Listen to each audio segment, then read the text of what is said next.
अगर तुम्हें लगता है कि night of the seven kingdoms का सीजन 1 सिंपल सा एडवेंचर था, तो फिनाले ने चुपके से काफी बड़े ट्विस्ट ड्रॉप किए हैं। रेड की सीक्रेट लेगेसी, एक का शॉकिंग लाए, डंक की नाइटहुड मिस्ट्री और सीजन 2 के मैसिव सेटअप्स। आज हम ब्रेक डाउन करेंगे पूरा ending explain plus show runner के हिडन डिटेल्स जो स्टोरी को और डीप बना देते हैं। सबसे पहले बात करते हैं रेड की, जो पहले एक माइनर कैरेक्टर लग रही थी। शो रनर आयरा पार्कर ने कंफर्म किया कि रेड एक्चुअली फ्यूचर में लेडी रोवेन फोजोवे बनने वाली है और ग्रीन एप्पल फोजोवे ब्रांच की फाउंडिंग मैट्रियार्क। फिनाले में सबटल हिंट मिलता है जब रेड बार बार सर रेमंड फोजोवे के आसपास दिखती है और इवेंचुअली दोनों की शादी हो जाती है। पार्कर ने जान के इस आर्क को ऑफ स्क्रीन रखा क्योंकि शो स्ट्रिक्टली डंक के पॉइंट ऑफ व्यू से बताया जा रहा है। उनके अकॉर्डिंग रेमन एक प्योर हार्टेड नाइट है और रेड उसके इमोशनल वल्नरेबल मोमेंट में एंटर करती है, जिससे रिलेशनशिप ऑर्गेनिक फील होता है। सबसे इंटरेस्टिंग बात पार्कर के वर्ड्स में रेमन इतना सिंसियर है कि अगर रेड बोले कि वो प्रेग्नेंट है तो वो सीधा शादी को ही ऑनरेबल सॉल्यूशन समझेगा। शो रनर ने एक और फन डिटेल रिवील किया, रेड रोवेन कोई रैंडम चेंज नहीं है। उनके according Rowan is basically red का फॉर्मल लेडी लाइक वर्जन और ये हाउस फोजोवे के ऑर्चर्ड थीम से परफेक्टली मैच करता है। यानी वेस्ट्रॉस हिस्ट्री में एक नोबल हाउस की शुरुआत होती है, एक अप जम्प्ड स्क्वायर और एक प्रोस्टिट्यूट। जॉर्ज आर मार्टिन को जब ये पिच सुनाया गया तो वो हंस पड़े, जो पार्कर के लिए ग्रीन सिग्नल था। अब आते हैं एक इंटरेस्टिंग क्रिएटिव डिसीजन पर। आप सोच रहे होंगे कि शो का नाम टेल्स ऑफ डंक एंड एग क्यों नहीं रखा गया, तो पार्कर के अकॉर्डिंग ये decision directly George R Martin का था। मार्टिन ने क्लियर बोला डंक एंड एग सिटकॉम जैसा लगता है। उन्हें लगा कि कैजुअल टाइटल से शो का फैंटेसी वेट कम हो जाएगा, इसलिए मेकर्स ने चूज किया night of the seven kingdoms. Parker ने एडमिट किया कि फैंस वैसे भी शॉर्ट हैंड यूज करेंगे, लेकिन फॉर्मल टाइटल से ऑडियंस को सरप्राइज देना गोल था। मतलब नाम सीरियस लेकिन टोन थोड़ी लाइटर एडवेंचर वाली। फिनाले का सबसे इमोशनल मोमेंट था एक का झूठ। एंडिंग में एक डंक को बोलता है कि प्रिंस मेकर ने परमिशन दे दी है, लेकिन रियलिटी वो झूठ बोल रहा था। एक्टर सैम स्प्रूएल ने एक्सप्लेन किया कि ये डिसीजन एक के कैरेक्टर को डीपली डिफाइन करता है। उनके वर्ड्स में एक डंक में एक बेटर फादर फिगर देखता है जो नेचुरल विजडम रखता है, जो मेकर से मिसिंग है। यानी एक चूज करता है कि वो कैसा इंसान बनना चाहता है। ये मोमेंट फ्यूचर टारगेरियन कॉन्फ्लिक्ट के सीड पे भी प्लांट करता है। चलो अब जल्दी लेकिन क्लियर एंडिंग ब्रेक डाउन करते हैं। ट्रायल ऑफ 7 का आफ्टर मैथ, डंक जीत जाता है लेकिन प्रिंस बेलर की डेथ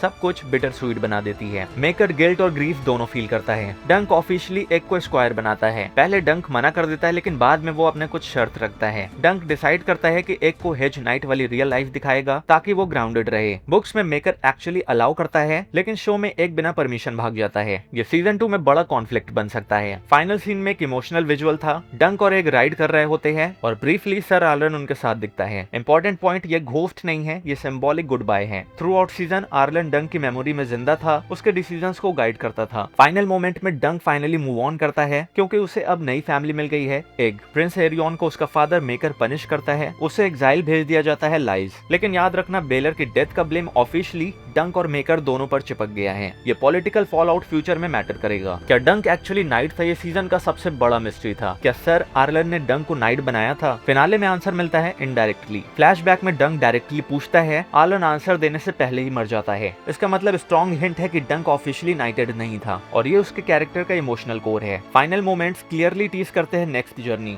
डंक और एक लाइकली डोन की तरफ जा रहे हैं, पॉसिबली टेंशन से रीयूनियन, और मेकर का रिएक्शन अभी पेंडिंग है। शो रनर ने कंफर्म किया कि season 2 largely second novel follow करेगा, लेकिन ग्राउंडेड एडवेंचर टोन मेंटेन रहेगा। तो ये था night of the seven kingdoms के सीजन 1 का फुल ब्रेकडाउन। तुम्हें क्या लगता है कि एक का झूठ फ्यूचर में बैकफायर करेगा या मेकर इसे इग्नोर कर देगा?